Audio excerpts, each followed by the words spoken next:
Mon nom, c'est Sarafina Alexis. Je suis jeune baptisée de l'Église baptiste Ebenezer à Montréal. Merci Sarafina d'être parmi nous ce matin puis de pouvoir partager à propos de ton baptême. Pour toi, le baptême, qu'est-ce que ça veut dire, Sarafina? Pour moi, le baptême, c'est de poser un acte physique et de foi devant Dieu pour lui déclarer qu'on croit en lui et qu'on veut marcher avec lui pour la vie. Ah, super bien. Et puis, pour ton baptême, qu'est-ce qui t'a décidé à te faire baptiser? Euh, pour la décision, c'est quelque chose qui était là depuis quelques années, je peux dire, quand je suis née à l'Église. Mes parents m'ont amenée à l'Église depuis tout jeune, depuis tout petit. Donc, c'est une décision que je pensais, je traînais avec, je peux dire. Ouais. Mais au début de l'année, après un message du pasteur, il parlait sur le baptême, j'ai pris la décision, j'ai dit, qu'est-ce qui m'arrête de me faire baptiser? Je crois déjà en Dieu, donc vaut mieux y aller de l'avant et lui déclarer devant tout le monde que je veux marcher avec lui.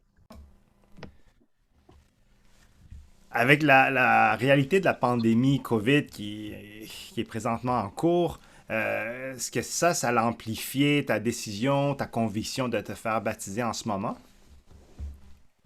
Je dirais que oui, ça a amplifié ma décision que j'avais déjà en tête.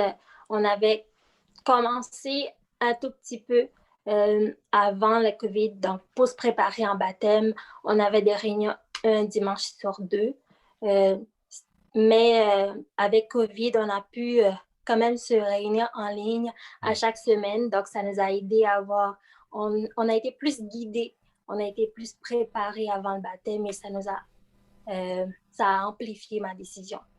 OK. Ah, c'est intéressant que malgré la distance, puis malgré une pandémie, on peut être clair sur telle grande décision comme ça. C'est vraiment beau de voir l'Église encourager et préparer les membres comme ça. Euh, euh, Toi, qu'est-ce que tu dirais aux membres qui ne pensent pas à se faire baptiser en ce moment? Qu'est-ce que tu leur dirais comme conseil? Je le dirais pourquoi. Hmm. C'est une question que j'aurais pourquoi? Pourquoi pas se faire baptiser? Pourquoi pas avoir une relation plus sérieuse avec Dieu? Parce que Dieu est déjà, je pense que je parle pour plus les gens qui sont déjà convertis. Si tu es déjà converti, donc tu as accepté Jésus. Donc, il faut aussi prendre la décision de marcher avec lui, de déclarer cette foi-là. Hmm. Et Tout à ça fait. va vous aider, la relation. Se faire baptiser, ça vous aide. Vous allez sentir la présence de Dieu. Mhm. C'est sûr que de, C'est par expérience. Je parle ici par expérience parce que récemment, je me suis sentie plus proche de Dieu. mhm.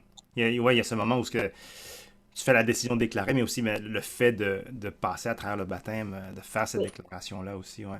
Et puis, qu'est-ce que tu dirais à ceux qui y réfléchissent, tu sais, qui sont en cheminement, qui sont en train de questionner ça? Qu'est-ce que tu leur donnerais comme conseil? Comme conseil, je dirais de ne pas avoir peur du baptême. Comme je disais, je suis née à l'église, donc j'ai entendu parler du baptême très longtemps. Donc, ça m'a pris du temps quand même parce que je peux dire, il y avait une petite peur, c'est que j'avais la foi en Dieu, je croyais en Dieu, mais j'avais peur parce que on entend souvent dire c'est une grande décision. Je dis pas que c'est pas une grande décision, c'en est une, mais c'est une décision de marcher avec Dieu. Donc, Hmm. oui, c'est une grande décision, mais Dieu va être là avec vous à travers cette décision-là. Ouais. Donc, ne pas avoir peur et d'y aller de l'avant. Mhm. On est accompagné par le Seigneur à travers cette décision-là, ouais, c'est C'est ça. tout à fait vrai, ouais. Ben, merci beaucoup, Sarafina, de parler un peu de ton baptême, de continuer ta déclaration, en fait, d'une certaine façon, de continuer ton témoignage à travers cette vidéo. Puis j'espère que ça va en encourager plusieurs dans l'union, que ça va vous clarifier ou fortifier certains points ou du moins vous donner une confirmation de la façon que vous devez vous cheminer avec votre décision. Alors, merci beaucoup, Sarafina. Puis, je te Merci. souhaite une bonne fin de Merci. journée. Merci à toi aussi.